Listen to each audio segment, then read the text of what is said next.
Palavra da Verdade, a exposição bíblica com Hernandes Dias Lopes.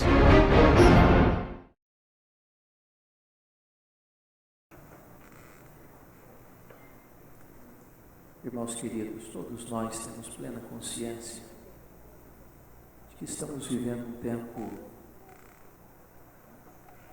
de muita angústia, de muita tensão, de muita apreensão no mundo inteiro. Estamos à beira de uma guerra nuclear. Se Deus não pôr a mão, os resultados podem ser imprevisíveis, dramáticos.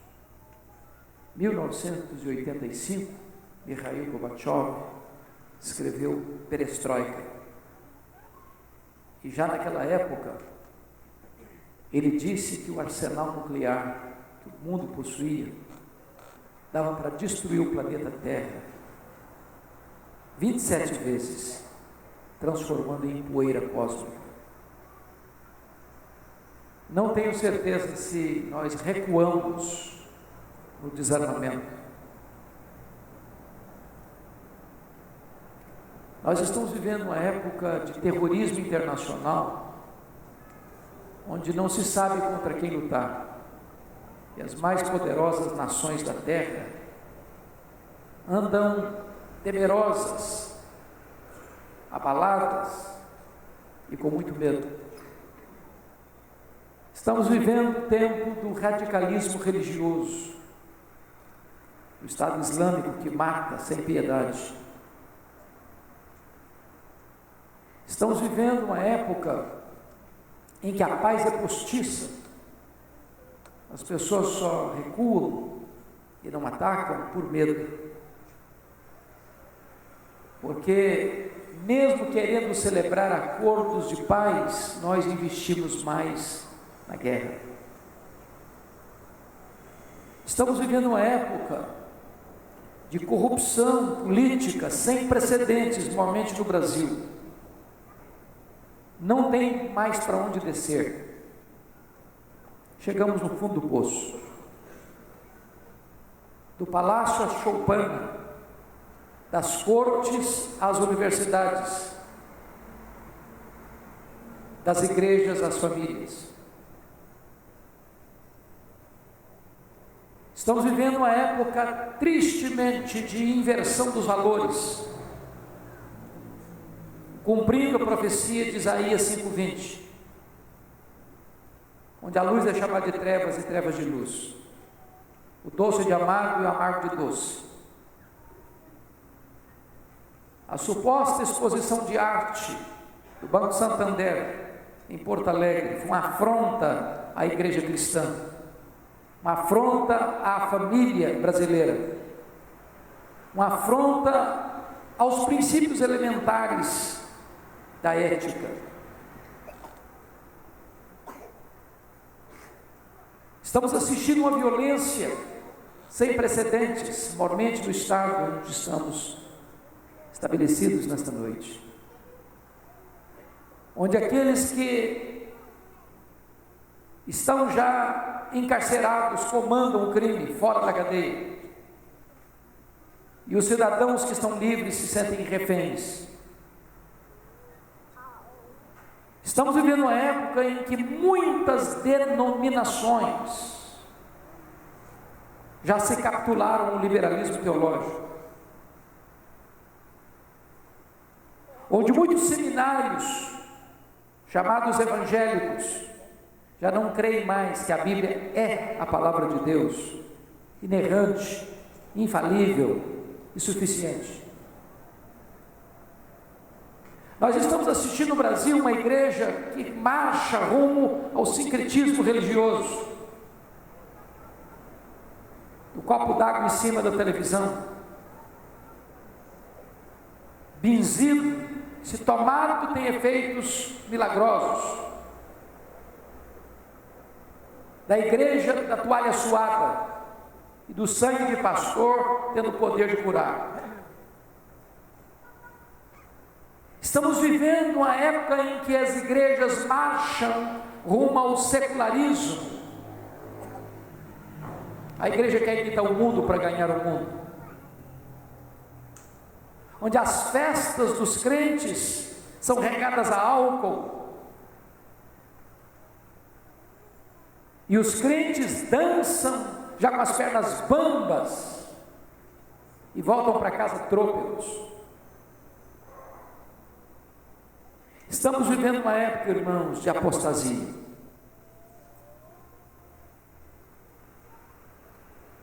E você e eu não vemos outra saída para o Brasil, o estado do Rio de Janeiro, para a cidade do Rio de Janeiro, para o mundo, a não ser o evangelho genuíno e puro do Senhor Jesus Cristo. Nós não vemos uma outra saída para a igreja a não ser um poderoso reavivamento espiritual. Não um reavivamento fabricado na terra, não fogo fátuo, fogo estranho, não um emocionalismo histérico, nem um racionalismo árido e estéril, mas uma obra genuína do Espírito Santo de Deus. E se você e eu viemos aqui nesta noite, é porque nós cremos que Deus pode reverter essa situação. O que me deixa esperançoso é que todos os avivamentos espirituais da história nasceram do ventre da crise. É quando o homem chega no fundo do poço e baldam e esgotam todos os seus recursos, é que então esse homem se volta para Deus, e na sua misericórdia Deus transforma vales de ossos secos em exércitos poderosos. E é por isso que eu convido você a abrir sua Bíblia comigo no livro do profeta Isaías, no capítulo 44, os versos 3 a 5.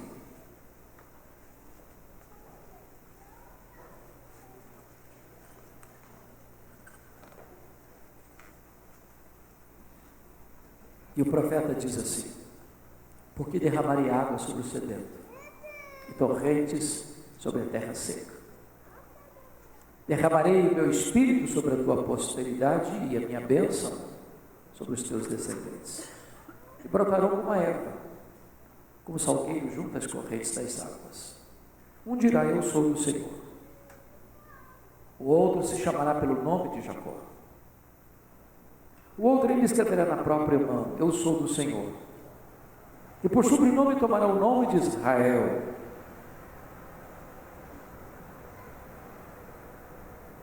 Eu quero pensar com você em algumas verdades nesse texto. Há alguns anos eu estava pregando na cidade de Salvador, e naquela ocasião eu pregava sobre avivamento. E quando eu terminei de pregar, uma repórter da cidade estava lá para uma entrevista. E ela olhou nos meus olhos e me fez uma pergunta perturbadora. Ela me perguntou assim: o senhor acredita no que prega? E eu olhei para ela e disse: é claro que eu acredito. E ela, cética, incrédula, redarguiu: mas o senhor crê que ainda hoje Deus possa transformar uma igreja, impactar uma cidade e influenciar a nação inteira? Eu disse: eu creio firmemente nisso. E ela disse: o senhor pode então me dar alguma evidência disso? E eu respondi: eu posso. E eu citei para aquela repórter 2 exemplos. O primeiro exemplo que eu citei foi da Inglaterra do século XVIII. Vocês se lembram que naquela época, fruto do iluminismo, uma onda de ateísmo varreu a Inglaterra e a Europa.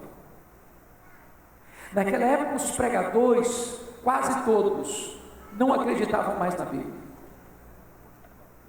Pregadores descomprometidos pregavam sermões mortos para auditórios vazios e sonolentos e desciam do púlpito para se embriagar nas mesas de jogo. A igreja estava falida. Os enciclopedistas diziam que dentro de uma década o cristianismo seria banido da Inglaterra e da Europa. A igreja parecia um vale de ossos secos. Quando todos, entretanto, apostavam no fracasso irremediável da igreja, Deus começou a levantar um grupo de universitários da Universidade de Oxford para orar por avivamento. Lá estava John Wesley, George Whitefield, Carlos Wesley, e eles se reuniam para confessar seus pecados, para chorar pela igreja e para clamar por um reavivamento espiritual.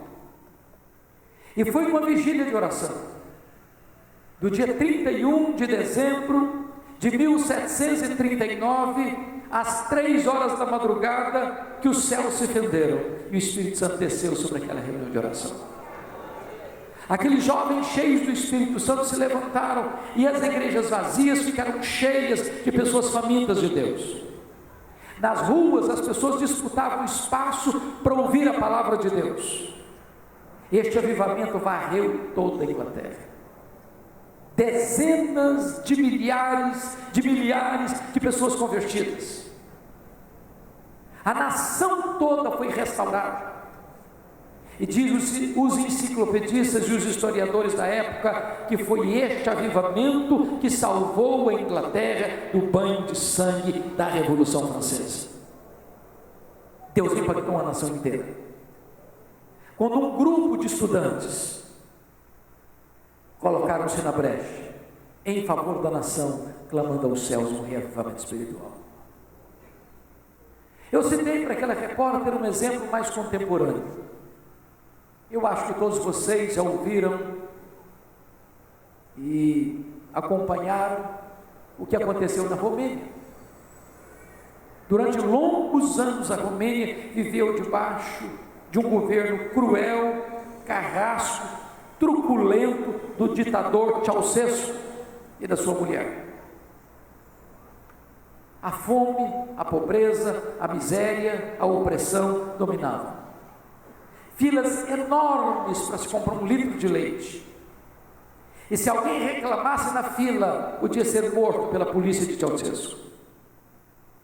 O que talvez alguns de vocês não sabem é que Deus libertou a Romênia em apenas 10 dias. O que talvez alguém não se lembre nesta noite é que Deus usou uma igreja de apenas 80 membros para desencadear esse processo. Tudo começa no dia 15 de dezembro de 1989, quando a polícia de Ceausescu cercou a casa do pastor Toderic para expulsá-lo da cidade de Timisoara. Os 80 membros fizeram um cordão de isolamento ao redor da casa do pastor e impediram que a polícia o expulsasse. A polícia foi buscar reforços. Os crentes da cidade se uniram. À boca da noite, um jovem batista comprou velas e as distribuiu para os crentes ao redor da casa. Quando a polícia chegou com as suas armas pesadas, começa a atirar impiedosamente nos crentes. Deram um tiro na perna desse moço batista, correram com ele para o hospital, para amputar-lhe a perna, para salvar-lhe a vida. E quando ele estava gemendo no seu leito de dor, alguém se aproxima e pergunta: você está arrependido, jovem? Ele respondeu: não, eu não estou arrependido. Eu perdi uma perna, mas eu acendi a primeira vela. Naquela mesma noite, uma jovem da Assembleia de Deus saiu gritando a plenos pulmões pelas ruas de Timisoara: Deus existe, Deus existe, Deus existe, liberdade, liberdade, liberdade. Esse grito encontrou ouvidos em toda a nação. 10 dias depois, 25 de dezembro de 1989, havia na capital da Romênia mais de 100.000 pessoas, sob a liderança dos pastores, gritando a plenos pulmões: Deus existe, Deus existe, Deus existe, liberdade, liberdade, liberdade. Naquela noite, Ceausescu caiu, a Romênia ficou livre e o Evangelho pode então entrar naquela nação. Eu creio, irmãos, que Deus pode fazer o mesmo na cidade do Rio de Janeiro, no estado do Rio de Janeiro, na nação brasileira. O texto que nós acabamos de ler nos fala sobre isso. Há 4 lições que eu quero tirar do texto. A primeira delas, o avivamento é uma promessa de Deus. Segundo, o avivamento é uma necessidade da igreja. Terceiro, o avivamento deve ser buscado pela igreja. Quarto, o avivamento traz resultados extraordinários para a igreja. Vamos ver o primeiro ponto. O avivamento é promessa de Deus. Volta os seus olhos comigo para o verso 3. Porque derramarei água sobre o sedento, torrente sobre a terra seca, derramarei meu espírito sobre a tua posteridade e a minha bênção sobre os teus descendentes. Essa promessa tem 2 características. A primeira delas é uma promessa segura. Porque derramarei. Quem está prometendo isso não é um homem. Quem está prometendo isso não é um líder religioso. Quem está prometendo isso não é uma igreja. Quem está prometendo isso não é uma denominação religiosa. Quem está prometendo isso não é um concílio eclesiástico. Quem está prometendo isso é o Deus Todo-Poderoso. O Deus que não é homem para mentir. O Deus que fala e cumpre o que diz. O Deus que faz e ninguém pode impedir a sua mão de fazer. Irmãos, nós podemos e devemos aguardar um grande avivamento, porque Deus prometeu. Eu posso lhes dizer uma coisa: ninguém pode deter os passos de uma igreja cheia do Espírito Santo de Deus. Ninguém. Quando o sinédrio judaico tentou intimidar os apóstolos, açoitando-os, prendendo-os, intimidando-os, a igreja cresceu ainda mais. Quando os imperadores romanos, com truculência, crucificavam os crentes, queimavam-os vivos para iluminar as noites de Roma, quando os imperadores jogavam os crentes nas arenas, enrolados em peles de animais, para os cães morderem, para os touros pisarem, para os leões esfaimados devorarem, quanto mais sangue era derramado, mais a igreja crescia. 1553, com a morte precoce do rei Eduardo VI, Maria Tudor, chamada de Maria Sanguinária, assume o governo da Inglaterra. Ela teve um governo curto, mas terrivelmente implacável contra a igreja, 1553 a 1558. A primeira coisa que Maria Tudor fez foi levar para estaca e queimar em praça pública os 3 grandes líderes da igreja da Inglaterra: Ridley, Latimer e Cranmer. Com a morte, com a perseguição dela, muitos tiveram que fugir da Inglaterra para poupar sua vida. Quando ela morre, 5 anos depois, 1558, assume o governo da Inglaterra Elizabeth, sua irmã, que tem um longo governo, de 1558 a 1603. O primeiro decreto de Elizabeth foi determinar a volta dos foragidos para a Inglaterra. Para onde eles foram? Para onde a reforma já estava estabelecida. Para Genebra, para a Alemanha, para a Holanda. Quando eles retornam para a Inglaterra, eles retornam fazendo 4 exigências para a igreja da Inglaterra. Nós queremos uma igreja com teologia pura, com liturgia pura, com governo puro, com vida pura.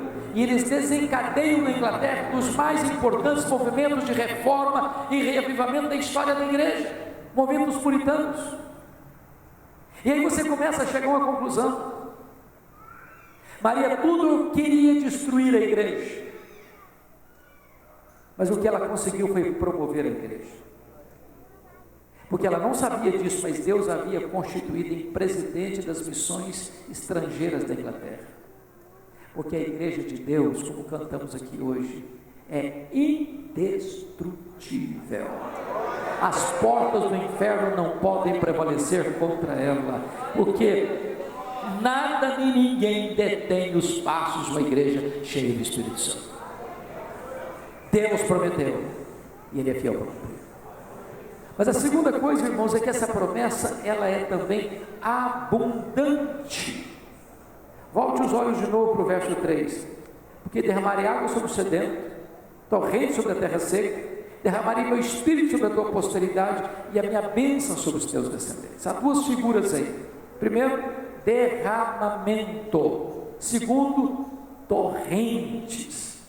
Em outras palavras, o texto está prometendo para nós algo grande, profuso, caudaloso, extraordinário.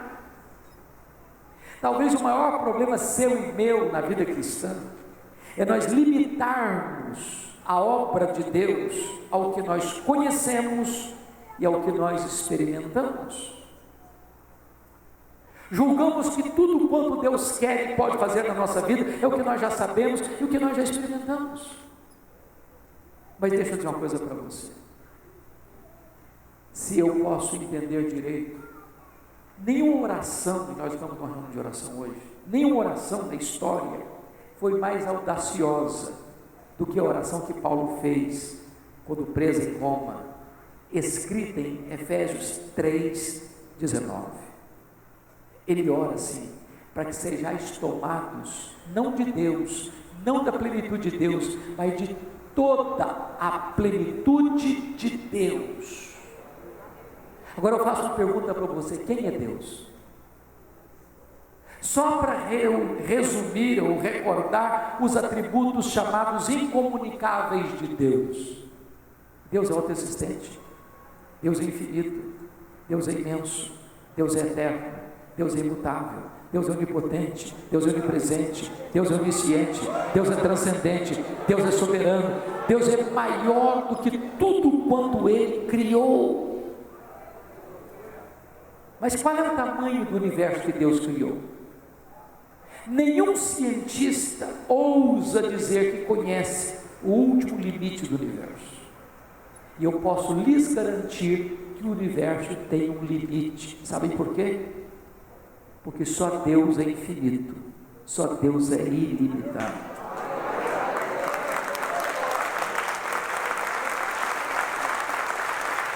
Mas o que já se conhece hoje é que o nosso universo tem mais de 93 bilhões de anos-luz de diâmetro.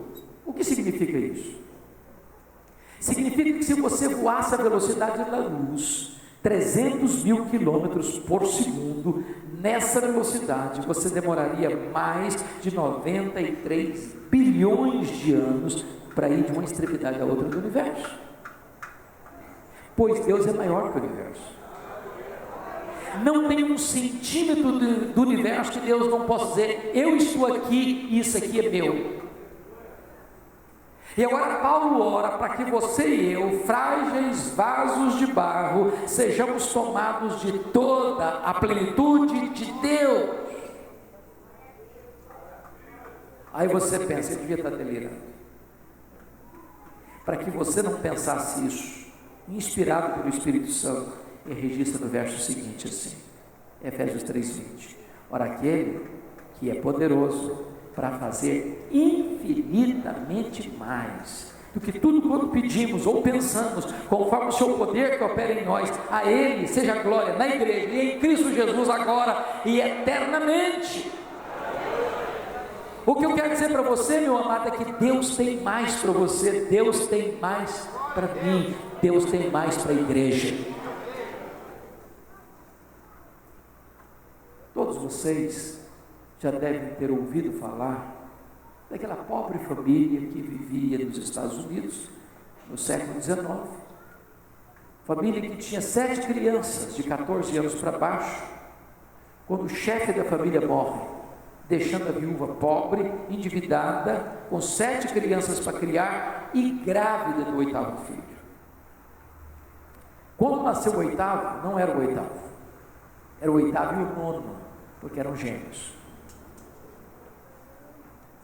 Essa mulher com 39 anos de idade, com os cabelos brancos, de tanto trabalhar na roça para alimentar os filhos, recebe do quinto filho a seguinte colocação: mamãe, eu vou sair de casa, eu vou para a cidade, Deus tem um plano na minha vida. E ele foi para Boston, Massachusetts, Nova Inglaterra.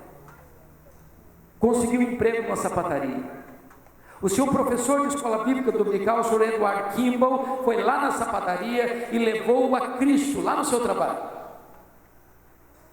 Esse menino um dia está numa igreja, e o pregador disse assim: o mundo está para ver o que Deus pode fazer com um homem totalmente entregue nas suas mãos. Ele disse: meu Deus, eu quero ser esse homem.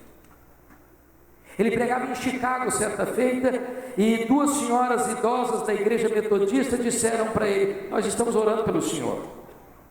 E ele disse: mas por quê? Elas responderam: para que Deus o revista com o poder do Espírito Santo. Ele caminhava um dia em Nova York, na Wall Street, quando de repente o Espírito Santo veio com poder sobre ele. Ele saiu correndo, entrou na casa de um amigo, fechou a porta, trancou o quarto, caiu de joelhos, e ele disse que parecia que ondas elétricas penetravam pelo seu corpo. Ele disse que ele que desse toda a riqueza do mundo em troca daquela experiência, ele rejeitaria. Quando ele se levantou dos seus joelhos, nunca mais a história dele foi a mesma. Nunca mais a história da América foi a mesma. Aquele homem era Dwight Lyman Moody, o maior avivalista de todos os tempos. O homem que a partir dali levou mais de 500 mil pessoas a Cristo. Pois o nosso Deus é o mesmo. Ele pode fazer o mesmo. Porque não apenas prometeu seguramente, mas o que ele promete é algo abundante. Eu derramarei do meu Espírito. A segunda verdade que esse texto apresenta, irmãos, é que o avivamento, além de ser promessa de Deus, é necessidade da igreja. Volte os olhos de novo para o verso 3. Porque derramarei água sobre o sedento, torrente sobre a terra seca, derramarei meu espírito sobre a tua posteridade e a minha bênção sobre os teus descendentes. Vocês sabem que há muitos símbolos do Espírito Santo na Bíblia: o hálito, o vento, o azeite, a pomba, o fogo, a água. Porque nesse texto que está falando do derramamento do Espírito, o Espírito é simbolizado pela água. Por quê?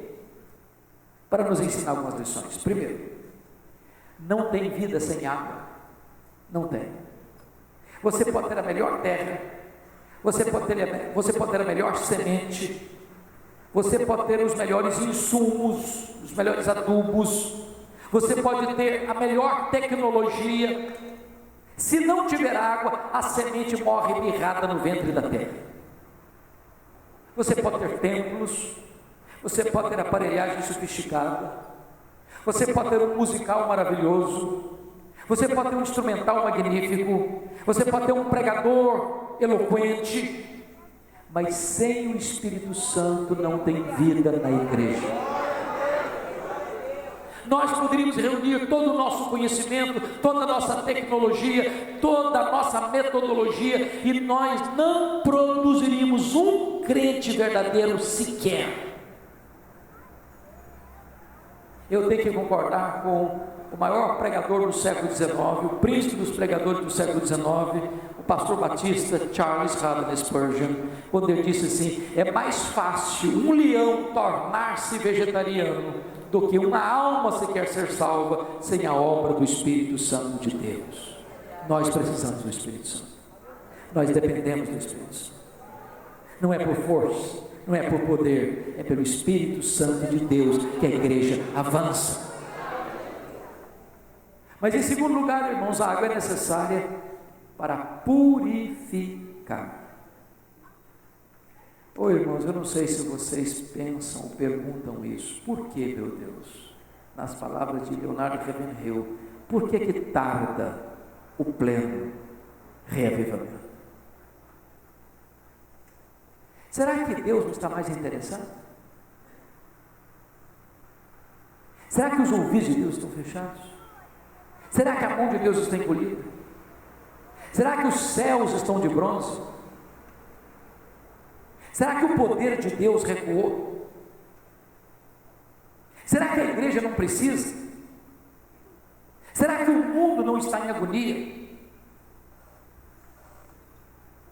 Por que que as torrentes não caem? Por que que as chuvas são retidas? Por quê? E só há uma resposta, irmãos, para esta pergunta: é que entre as chuvas de Deus e a terra seca existe um obstáculo no caminho, e esse obstáculo chama-se pecado.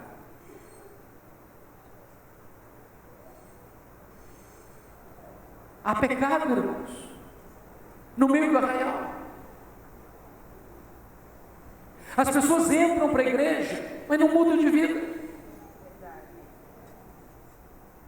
O índice de divórcio dentro da igreja é o mesmo fora da igreja. O índice de pessoa desonesta nos seus negócios, dão cheques sem fundo e sem enroladas nos seus compromissos dentro da igreja, é praticamente o mesmo fora da igreja.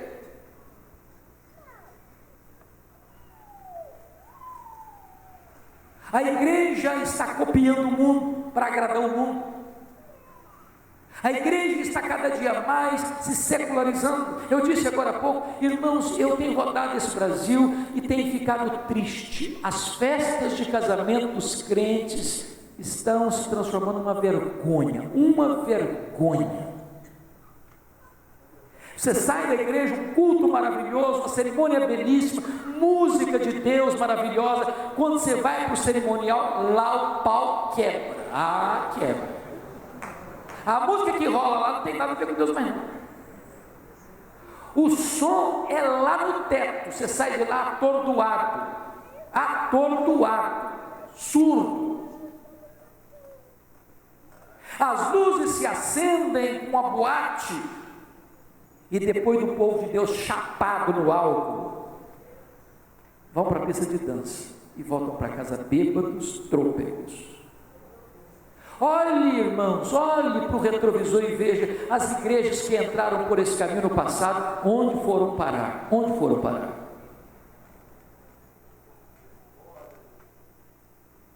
Para mim, um dos textos mais tristes e dramáticos da Bíblia está lá em Josué capítulo 7. Diz a Bíblia que depois de uma vitória retumbante diante de Jericó, Israel cai vergonhosamente e sofre uma derrota cachapante diante de uma pequena cidade chamada Ai. E diz a Bíblia que Josué prostra-se com o rosto no chão, ele e os seus anciãos.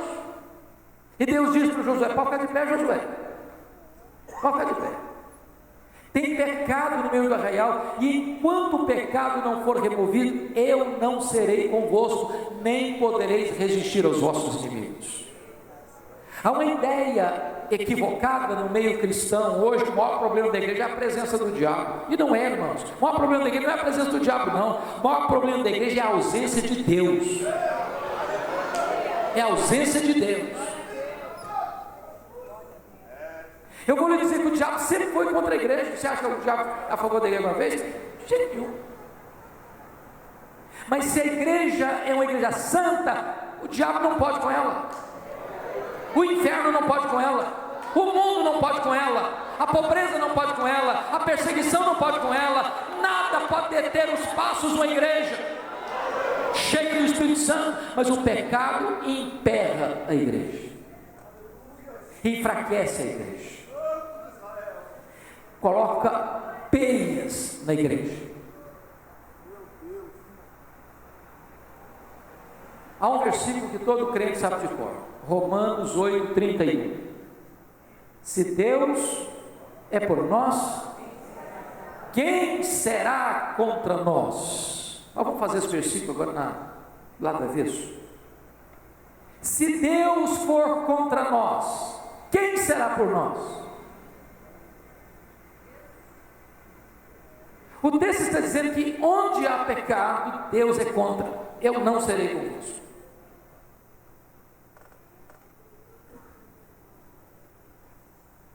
Eu pergunto a vocês, qual foi a última vez que você foi num culto e viu gente chorando, quebrantada pelos seus pecados? Qual foi a última vez? Falta choro pelo pecado, falta arrependimento, falta mudança de vida, falta transformação. Santificai-vos, diz a Bíblia, porque amanhã o Senhor fará maravilha no meio de vós. Se o meu povo, se chama pelo meu nome, se humilhar e orar e me buscar e se converter de seus maus caminhos, então eu virei dos céus, perdoarei os seus pecados e sararei a sua terra. Irmãos, a nação é um produto da igreja.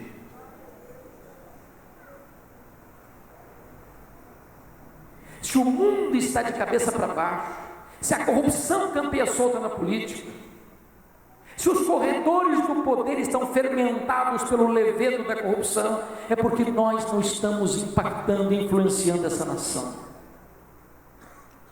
Aqueles que se levantam como chamados candidatos evangélicos, tantas vezes e com raras exceções, se imiscuem nos mesmos esquemas de corrupção.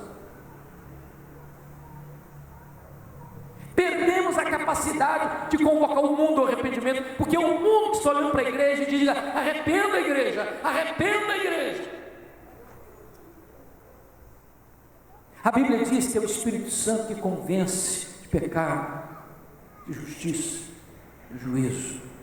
Nós precisamos do Espírito Santo, irmãos, para que haja choro pelo pecado, para que haja arrependimento genuíno, para que haja restauração da igreja.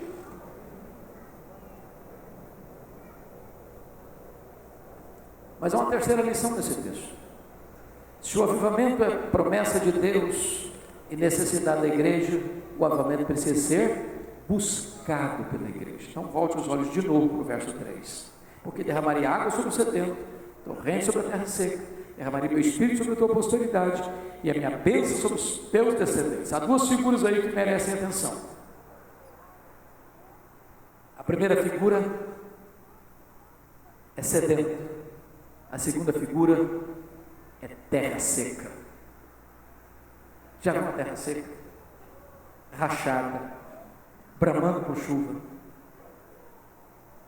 Quando você percebe às vezes esse período de janeiro, fevereiro, em alguns lugares do Nordeste, e eu tenho ido a Campina Grande já há 14 anos pregar na abertura Consciência Cristã, tem ano que eu chego a chorar, a terra está nua, o gado está morrendo de fome e de sede, a terra está rachada, clamando por água. Você já sentiu sede num lugareiro, sem água? O desespero que é. A sede é diferente da fome. Quando você está com fome, seu estômago dói, a campainha toca. Mas se você não se alimenta na hora, sabe o que acontece? A dor vai embora, e você jejua um dia, e você jejua 2 dias, e você jejua 3 dias, e você jejua uma semana. Mas não é assim com a sede. A sede tortura você, a sede esmaga você, a sede estiola você, a sede mata você. Sabe quando a igreja vai experimentar um avivamento, irmãos? Quando a igreja tiver sede de Deus. Sede de Deus. Sabe qual é o problema que nós estamos vivendo no nosso século? É que jeitosamente deslocaram Deus do centro e colocaram o homem no centro. A pregação contemporânea não é mais que a vontade de Deus deve ser feita na terra, mas que a vontade do homem tem que prevalecer no céu. Não é mais o homem que está a serviço de Deus, agora é Deus que está a serviço do homem. Tudo é feito para o homem. Se prega para o homem, se canta para o homem, se faz culto para o homem, e tudo para o homem, para agradar o homem, porque o homem deve ser o centro do universo.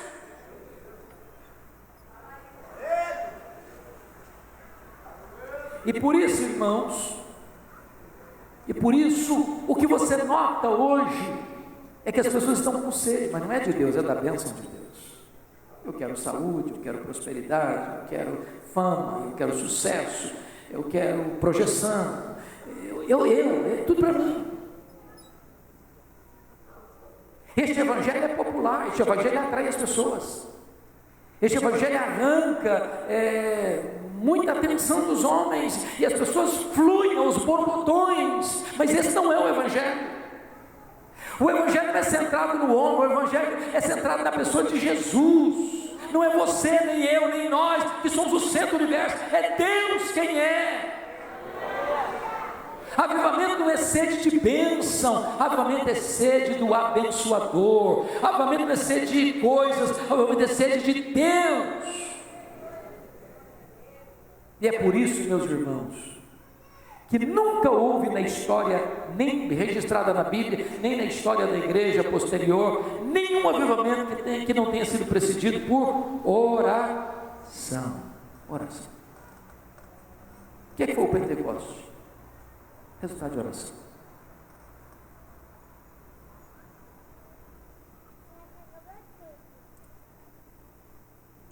Hoje, em muitas igrejas, as reuniões de oração estão no CTI espiritual. Você tem tempo para churrasco, você tem tempo para festa, você tem tempo para aniversário, você tem tempo para ir no campo de futebol, você tem tempo para discutir política, você tem tempo para discutir o tempo, você tem tempo para falar amenidades, mas você não tem tempo para orar. Estamos ocupados demais com nós mesmos.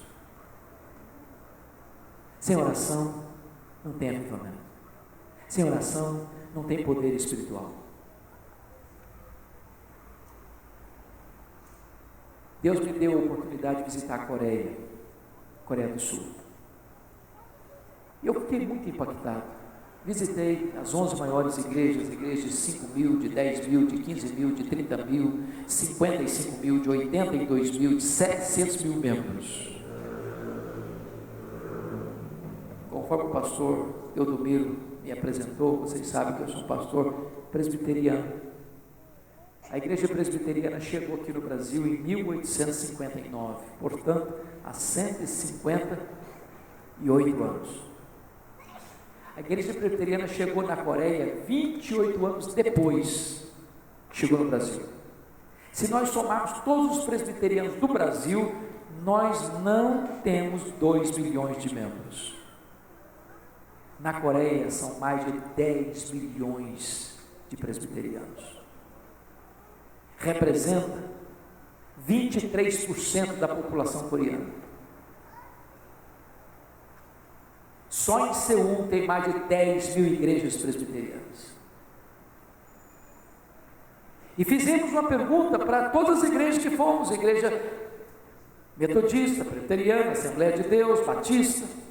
Qual o segredo do crescimento dessa igreja? E a resposta unânime foi oração, oração, oração, oração.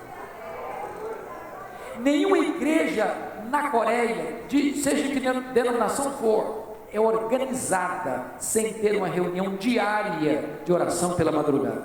Nenhuma. Quando eu questionei um professor que saiu da cátedra para plantar uma igreja, e a igreja com 5 anos estava com 6 mil membros, eu disse: vocês oram de madrugada porque vocês são orientais, essa é a cultura de vocês. Ele me respondeu assim: não, senhor. No mundo inteiro as pessoas levantam de madrugada para ganhar dinheiro. Nós levantamos de madrugada para orar porque Deus é prioridade na nossa vida.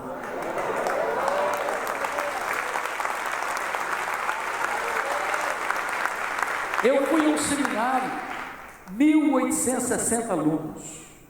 Eu fiquei pasmo quando o diretor do seminário disse assim: o estudante aqui no seminário que faltara 2 reuniões no ano de oração pela madrugada, reunião diária, é mandado embora do seminário, que não serve para ser pastor.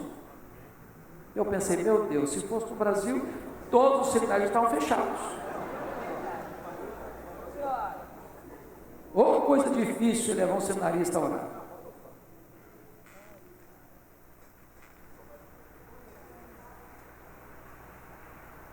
Nós somos uma igreja que tinha 4 reuniões diárias de oração. 4. Uma das 4 às 5, outra das 5 às 6, outra das 6 às 7, outra das 7 às 8. Eu nunca tinha visto nada parecido. Nós fomos na segunda reunião de 5 às 6. Ainda estava escuro. Fazia frio. Quando nós nos aproximamos do templo, eu vi gente correndo na rua com a Bíblia na mão. Quando nós entramos no estacionamento, eu fiquei impressionado que os diáconos todos paramentados, com apito e com a lanterna orientando o estacionamento.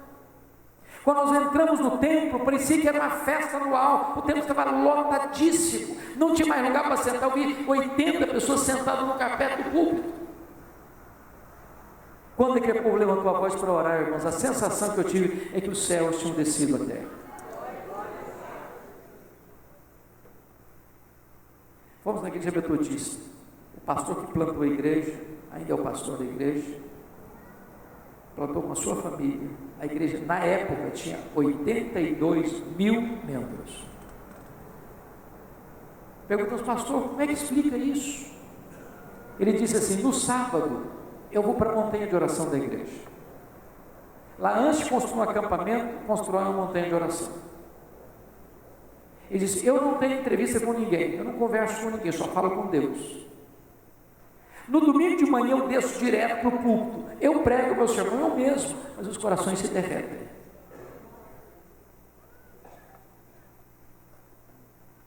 Nós preparamos a nossa cabeça, mas nós não preparamos o nosso coração.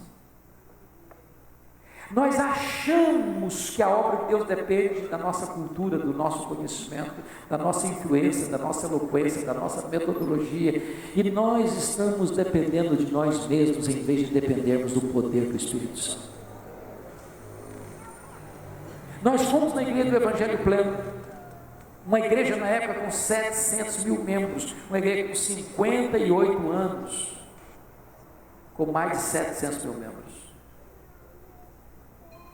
Uma igreja com um jornal diário de 2 milhões de cópias. Uma igreja com 3 canais de televisão. Uma igreja com 700 pastores auxiliares. Uma igreja com 30 mil grupos familiares. E eu fiquei pensando, meu Deus, como é que deve ser a agenda do pastor dessa igreja? Como é que deve ser a agenda? Para minha surpresa, eu ouvi dele e li nos seus livros. Ele investe apenas 30% do seu tempo para administrar essa mega igreja e investe 70% do seu tempo em oração e estudo da Bíblia. Nós ouvimos pelo circuito de televisão esse pastor dando uma palestra para a sua liderança. E quando ele termina dessa palestra, ele faz uma oração audível ao microfone de meia hora. Quando ele foi dar uma entrevista para 82 pastores brasileiros, ele deu uma entrevista de 4 minutos.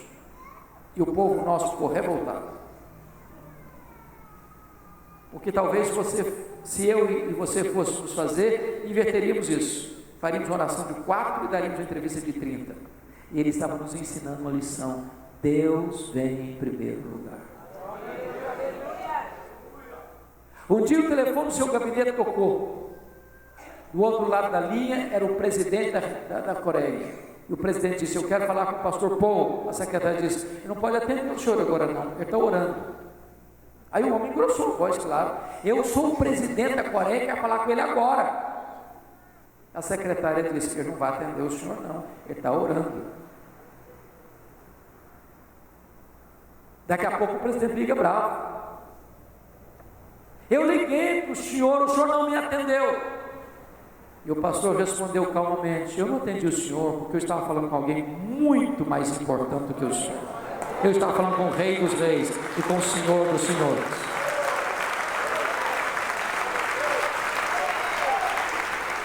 Irmãos queridos, se nós queremos avivamento, nós precisamos aprender a depender de Deus em nós. Deus me deu a bênção de ir a Quacinzabanto, na África do Sul, onde aconteceu um dos mais importantes avivamentos do século passado, 1966. Não sei quantos de vocês já leram sobre esse avivamento, mas o pastor Ernestinho armava, pastor Teodomiro, uma tenda há 12 anos pregando o Evangelho para os Zulus, uma tribo, um povo feiticeiro, animista, com resultados pífios, magros. Até o dia que ele estava pregando, se assenta uma mulher no último banco. Quando ele terminou de pregar, ela foi encontrá-lo. E ela perguntou assim: o senhor pregou hoje que o seu Deus tem todo o poder? O pastor disse: sim, eu preguei hoje sobre esse assunto. Ela respirou aliviada e disse: então eu preciso do seu Deus. É que eu tenho uma filha endemoniada lá em casa, amarrada num tronco, igual um bicho. Vão lá em casa para minha filha ser liberta. O pastor Aaron Stig disse que sentiu um calafrio na espinha e pensou: meu Deus, e se não funcionar agora, o que é que eu vou fazer? Quando ele chega naquela casa, a situação era muito pior. A moça está amarrada com arame, um tronco roliço no centro da casa, um casebre, igual uma fera selvagem, ensanguentada. Em vão, ele tentou expulsar os demônios daquela moça. Chamou os demais missionários, não conseguiram. Amarraram a moça, levaram-na para uma fazenda, ela quebrou tudo lá. Tiveram que devolver a moça no estado pior. E o pastor Aaron Stig tomou uma decisão: eu vou embora daqui. Eu não tenho mais autoridade para pregar aqui. Acabou meu ministério aqui. Quando ele estava arrumando as malas, Deus disse para ele: você não tem que ir embora, você tem que buscar poder. Ele parou tudo que estava fazendo, convocou os missionários e começaram a buscar a Deus todo dia, chorando, confessando pecados, acertando a vida com Deus, estudando versículo por versículo do livro de Atos e orando, dizendo: Deus, faz de novo, o Senhor fez, faz de novo, Senhor, faz de novo, Senhor. Nos últimos 3 meses, eles reuniam 3 vezes por dia, e só conseguiam chorar, tamanho a convicção de pecados que Deus trouxe sobre eles. Depois de 3 meses de lágrimas, uma determinada manhã, quando estavam reunidos em oração, o Espírito Santo desceu sobre eles. A primeira coisa que fizeram foi ir naquela casa e libertar aquela moça no poder do nome de Jesus. A segunda coisa é que os feiticeiros vinham correndo, chorando, confessando os seus pecados. Quando os missionários acordavam de manhã, tinha 10, 20, 30 pessoas na porta de cada um, com pressa para acertar a vida com Deus. Eu vi lá, numa fazenda, um templo para 15.000 pessoas, com 3 cultos por dia. Os cegos viam, os coxos andavam, os mortos ressuscitavam, e a obra de Deus avançava. Sem oração, irmãos, não tem como. Essa batalha não se ganha com bravatas, essa batalha se ganha de joelhos.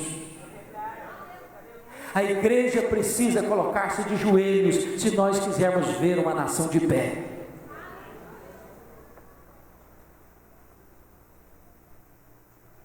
Mas eu quero concluir. Avivamento é promessa de Deus. Avivamento é necessidade da igreja. Avivamento deve ser buscado pela igreja, mas em último lugar, quarto lugar, o avivamento traz resultados extraordinários para a igreja. E o primeiro resultado está aí no versículo 4: os teus descendentes brotarão como erva, como salgueiros junto às correntes das águas. Louvado seja o Senhor. Irmãos, nós temos visto frutos, é verdade, louvado seja o Senhor. Mas convenhamos, nós temos visto poucos resultados, magros resultados. Mas em tempos de avivamento, irmãos, Deus pode fazer mais em um dia do que nós conseguimos fazer em meses, anos de trabalho na força do braço. Eu fico pensando, pastor Teodomiro, quantas pessoas passam de frente dos nossos templos, todo dia, para lá e para cá, para lá e para cá, sem ser tocadas pelo poder do Espírito Santo. Em tempo de avivamento, irmãos, o Espírito Santo vai lá no estádio de futebol e mexe com o camarada lá na arquibancada.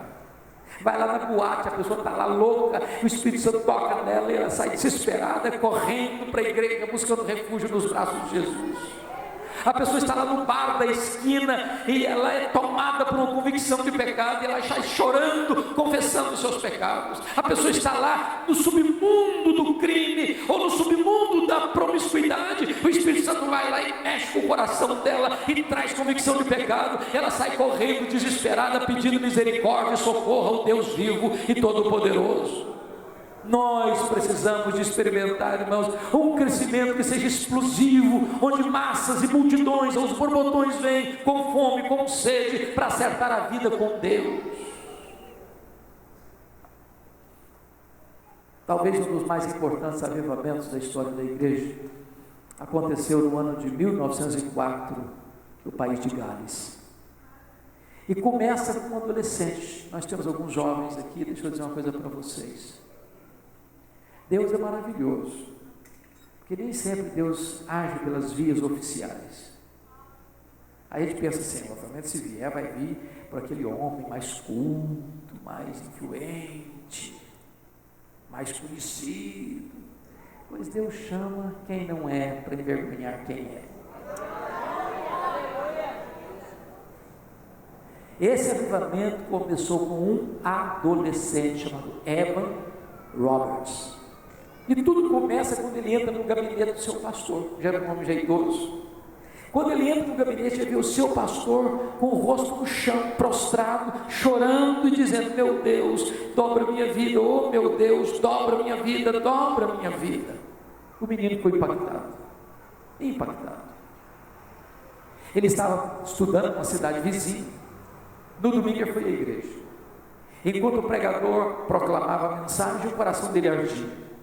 E ardia para voltar para sua cidadezinha Lagoa, e na segunda-feira começou uma reunião de oração. Só que ele era neófito, novato na fé, não tinha discernimento espiritual direito ainda. Terminado o culto, ele foi ao pastor: pastor, eu estou com o coração queimando, vontade de voltar para a minha cidade, começar uma reunião de oração amanhã, mas eu não sei se é isso, se isso é voz de Deus ou voz do diabo, então o senhor me ajude. O pastor disse: meu filho, é para orar? Se é para orar, é Deus falando com você. O diabo manda ninguém orar, não. Se é para orar, pode voltar que Deus está falando com você. E ele voltou na segunda-feira, reuniu os jovens. A reunião foi de 7 da noite a 10h30 da noite. Na terça-feira a igreja estava em peso na reunião de oração. Na quarta-feira uma multidão na reunião de oração. Para encurtar a conversa, no sábado o comércio da cidade fechou. Não tinha nada mais interessante na cidade do que ir à reunião de oração. Em 6 meses, mais de 100.000 pessoas convertidas. Os estádios de futebol ficaram vazios no domingo, porque o povo queria ir para a igreja. Os bares fecharam as portas, porque o povo queria mais beber, queria ir para a igreja. Os juízes presenteavam uns aos outros com luvas brancas, porque não tinha mais gente para condenar. As pessoas estavam acertando a vida com Deus. Deus fez uma faxina na nação inteira, porque um adolescente começa a preparar o seu coração e clamar aos céus por um reavivamento espiritual. E quando Deus derrama o seu espírito, irmãos, então os descendentes de Abraão vão brotando como erva, como salgueiro junto às correntes das águas, e aos borbotões essas pessoas vêm com fome e com sede de Deus, acertando a vida com o Senhor.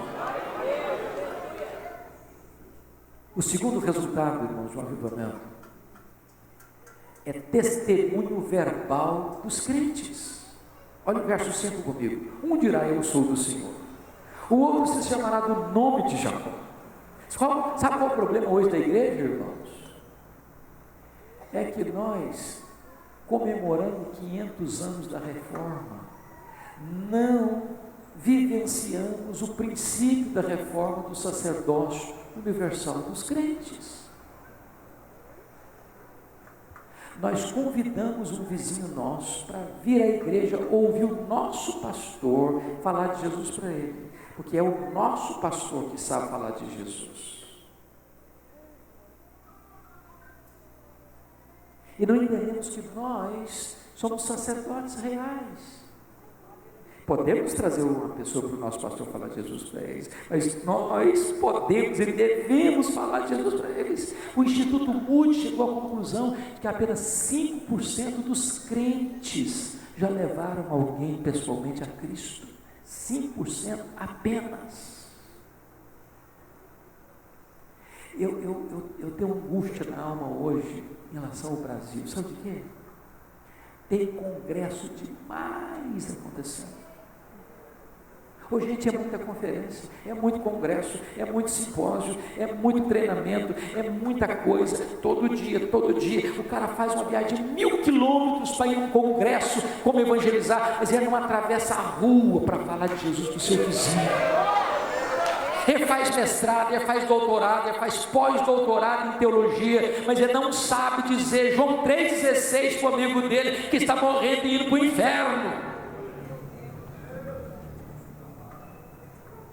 Oh, irmãos amados, em tempos de avivamento, as crianças se levantam, os adolescentes se levantam, os jovens se levantam, os homens se levantam, as mulheres se levantam, os seminaristas se levantam, os pastores se levantam, os missionários se levantam, todos se levantam para dizer: eu sou do Senhor, eu sou do Senhor, eu sou do Senhor, eu sou do Senhor. Já imaginou esse exército aqui, saindo pelas ruas, pelos becos, pelas praças do Rio de Janeiro, dizendo: eu sou do Senhor, eu sou do Senhor, eu sou do Senhor, no escritório, na faculdade, na escola, no hospital, nas empresas, no comércio, na indústria, pelas ruas, por todo canto, por todo lado. Eu sou do Senhor, eu sou do Senhor, eu sou do Senhor. Nós impactaríamos o Rio de Janeiro.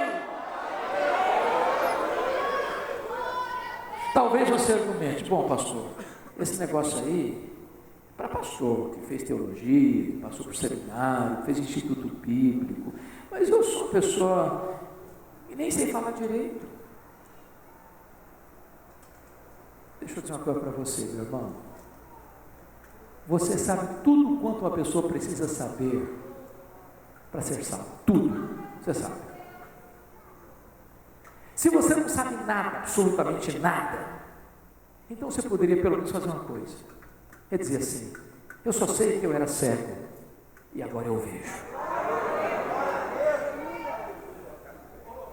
Porque não é o seu conhecimento, e nem é a sua metodologia, e nem é a sua eloquência, é o poder do Evangelho. O Evangelho é o poder de Deus para a salvação de todo o que crê. Eu fui criado na roça, talvez alguns aqui como eu foram. Fui calçar meu primeiro par de sapatos com 8 anos de idade. Eu saí de casa com 12 anos para estudar. Com 12 anos eu não sabia o que era luz elétrica. Com 12 anos eu nunca tinha visto uma televisão. Com 12 anos eu não sabia o que era uma cidade. Com 12 anos eu subi na carroceria de um caminhão e fui parar no pior bairro da Grande Vitória, dentro de um mangue, do lado de um prostíbulo, num barraco de 4 cômodos com 10 pessoas. Quando Deus me chamou para o ministério, porque eu queria ser político e advogado, aí Deus reverte a minha história e me chama para o ministério. E eu hoje, se tivesse 10 vidas, queria usá-las todas para o ministério. Até hoje eu não consigo entender como um pastor sonha na vida em ser um vereador. Até hoje eu não entendo isso. Até hoje eu não entendo isso. Porque você devia pensar no que o pregador batista Spurgeon dizia para os seus alunos: meus filhos, se a rainha da Inglaterra convidar vocês para serem embaixadores em qualquer lugar do mundo, não rebaixem de posto, vocês já são embaixadores do Rei dos Reis e do Senhor dos Senhores.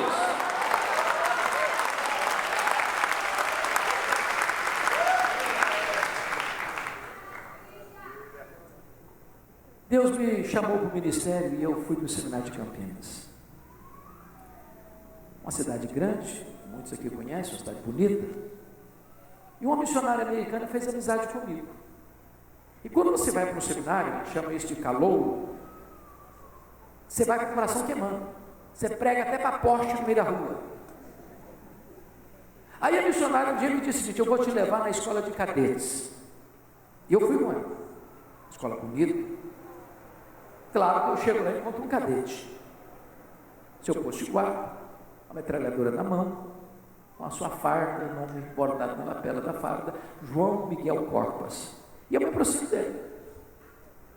E fui logo perguntando: e aí, João Miguel, você conhece a Jesus, o Filho do Deus vivo? E ele faltou pouco me bater. O cara era ateu, eu não sabia. Ele blasfemou muito, me insultou bastante, zombou da minha fé. Eu não acredito nessa tolice. E por favor, não me dirija a palavra. E eu fiquei desconcertado. Quase perdi o rumo de casa. Fiquei calado, mudo na presença dele. Mas antes de sair, Deus me deu um pouquinho de coragem. Eu disse: João Miguel Corpas, eu preciso ir embora, mas eu tenho que falar 3 coisas para você antes de ir embora. Primeira coisa, João Miguel Corpas: Deus não depende de você acreditar nele para ele existir. Ele existe assim mesmo. Segundo, esse Deus ama você. Esse Deus revelou o amor dele por você, mandando seu filho, seu único filho ao mundo, para morrer pelos seus pecados, para dar a você a vida eterna. E a terceira coisa é que você é um pecador. E se você não se arrepender, você vai para o inferno, e até logo. E saiu mais rápido, o cara estava com a metralhadora na mão. O que eu nunca podia esperar é que a mesma missionária voltasse ao seminário no dia seguinte. E ela voltou. Voltou e me disse: pastor Hernandes, eu preciso que você vá na minha casa agora. O que houve? O João Miguel Corpus está lá em casa e quer te ver. Aí que eu fiquei mais preocupado. Falei: meu Deus, será que eu ofendi aquele camarada? Será que ele ficou triste comigo? O que está acontecendo? E fui para lá pensar mil coisas. Quando eu chego naquela casa, ele estava sentado no sofá no fundo da sala. Quando ele me viu entrando, ele se levantou, correu na minha direção, quase me arranca no chão, chorando, me disse assim: por favor, me fale do seu Deus, me fale do seu Jesus. Aquele moço estava ajoelhado aos pés do Salvador, rendendo-se a Jesus Cristo como Salvador e Senhor. Era quase mês de julho. Mês de julho tem férias. Eu voltei para minha casa. Quando eu voltei para as aulas, no segundo semestre, ele me ligou: já levei 3 colegas a Cristo, na escola de cadetes. Acompanhei João Miguel, durante o tempo que vivi lá. Depois pedi um contato com ele. Há poucos anos, há uns 3 anos, pregando num congresso da CEPAL, lá em Águas de Lindóia, aproxima-se de mim uma pessoa e diz assim: você tem notícia do João Miguel Corpus? Eu disse: não, eu queria muito saber notícia dele. E ele me disse assim: eu sou amigo dele. Falei: e aí, como é que ele está? Ele está concorrendo ao generalato. Falei: que coisa boa. Ele disse: mas tem mais. João Miguel Corpus é pastor, é ministro do Evangelho, é pastor da Assembleia de Deus.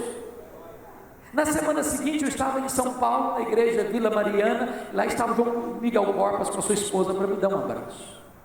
Há poucos dias eu estive em Santos, jantando com a família dele, e ele me contando quantas maravilhas Deus fez na sua vida. E Deus me ensinou uma lição, e a lição é essa: abra a sua boca e Deus a encherá. Não é o seu argumento, não é a sua eloquência, não é a seu cabedal, é o poder da palavra de Deus. Abra sua boca, meu irmão, lá na escola, lá na fábrica, lá na indústria, lá no bairro, lá no hospital, lá na universidade. Abra sua boca, porque essa palavra é viva, essa palavra é poderosa. Mas o último resultado, terceiro lugar, o último resultado que o avivamento traz, irmãos. Primeiro é crescimento numérico da igreja. Segundo, é testemunho verbal dos crentes. Terceiro, é testemunho de vida, porque o versículo 5 diz: o outro escreverá na própria mão: eu sou do Senhor. E por sobrenome tomará o nome de Israel. Tem muita gente que diz que é do Senhor. Quando você vai ver, você se decepciona, porque há um abismo entre o que se prega e o que se vive, o que se fala e o que se pratica. Há um abismo entre teologia e ética, doutrina e vida, credo e conduta. Eu quero concluir dizendo uma coisa para vocês. Eu não tenho dúvida de que falar de avivamento hoje, pastor Teodomiro, é falar de um tema sensível demais e perigoso demais.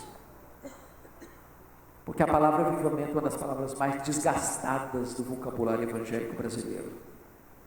Tem muita gente que acha que avivamento é esquisitice. É plantar bananeira, é histeria coletiva, é correr atrás da última novidade do mercado da fé. Mas deixa eu dizer uma coisa para você, querido: nós não queremos esse avivamento que o homem fabrica. Nós não queremos fogo pintado a tinta, fabricado na terra. Não é porque alguns se desviaram, é que nós vamos deixar de caminhar, crendo que Deus pode fazer. Nós não queremos ir 1 centímetro além do que Deus ensinou, mas também não queremos ficar 1 centímetro aquém do que Deus nos prometeu. Nós não queremos nada que não venha de Deus, mas nós queremos tudo que Deus tem para nós. Nós precisamos de um avivamento que faça uma faxina ética na vida da igreja contemporânea, um choque ético na vida da igreja contemporânea, para que a igreja se levante no poder do Espírito Santo para impactar a nação brasileira. A solução do Brasil, irmãos, não está apenas na política. A solução do Brasil não está apenas na economia. A solução do Brasil não está apenas na educação. A solução do Brasil não está apenas nos acordos humanos, por melhores que eles sejam. A solução do Brasil está no Evangelho. Só no Evangelho. Só na pessoa de Jesus. E nenhuma outra organização tem competência para pregar este Evangelho, a não ser a Igreja de Jesus Cristo. A esperança do Brasil é a Igreja de Cristo. Que Deus nos levante nessa geração. Que Deus fenda os céus e desça. Que Deus derrame sobre nós o poder do seu Espírito. Que Deus levante uma igreja viva, uma igreja piedosa, uma igreja fiel, uma igreja íntegra, uma igreja bíblica, uma igreja santa, uma igreja cheia do Espírito Santo, para que esta igreja impacte a nação brasileira e a nação brasileira seja salva pelo Evangelho da graça de Jesus Cristo. Eu quero orar com vocês. Nós viemos aqui para orar. Orar pelo Rio de Janeiro, orar pelo Brasil.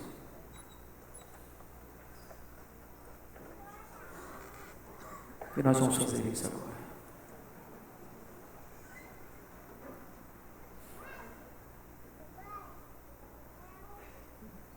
O apóstolo Paulo, escrevendo aos Efésios, diz: por esta causa eu me ponho de joelhos diante do Pai.